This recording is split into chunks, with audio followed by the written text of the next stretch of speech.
আজকে বিকেলে নাস্তার জন্য তৈরি করব পেঁপের জুস সাথে চিকেন মোমো। পেঁপের জুস তৈরি করার জন্য প্রথমে পেঁপেগুলোকে কুচি কুচি করে কেটে নিতে হবে এবং তার সাথে লাগবে চিনি অথবা গুড়।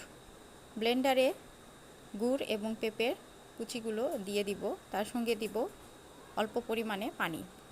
ছোট জারে ব্লেন্ড করছি, এই জন্য পানির পরিমাণটা কম দিলাম। ব্লেন্ড করা হয়ে গেছে, এখন এটা সেকে নেব। ছেঁকে নেওয়ার পর আমি এখানে পরিমাণ মতো পানি মিক্স করব। আমি 2 গ্লাসের একটু বেশি শরবতটা বানাবো, যার জন্য সেই পরিমাণে পানিটা মিক্সড করব। তবে খেয়াল রাখতে হবে খুব বেশি যেন পাতলা না হয়ে যায়, কারণ জুস বেশি পাতলা হয়ে গেলে খেতে ভালো লাগে না, আবার খুব বেশি ঘন হলেও খেতে ভালো লাগে না। এই জন্য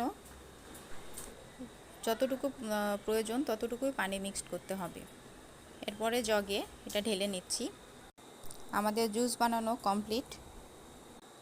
এখন চিকেন মোমো স্টিম করতে দিব।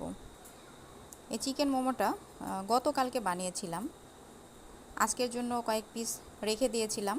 এই তো স্টিম করা হয়ে গেছে। তেলের দাম যেভাবে দফায় দফায় বাড়ছে, জন্য স্টিম করা খাবারগুলো এখন সাশ্রয়ী এবং হেলথের জন্য ভালো। পেঁপের জুসগুলো এখন গ্লাসে ঢেলে নিব। পেঁপের জুসগুলো এতটা কালারফুল হয় যেটা অন্য কোনো ফলের জুস হয় না, এবং বাচ্চারা কালারফুল এজন্য মনে হয় একটু পছন্দও করে বেশি। আব্দুর রহমান তো পেঁপের জুস খুব পছন্দ করে। এই তো আমাদের নাস্তা রেডি, খাওয়ার পালা এখন।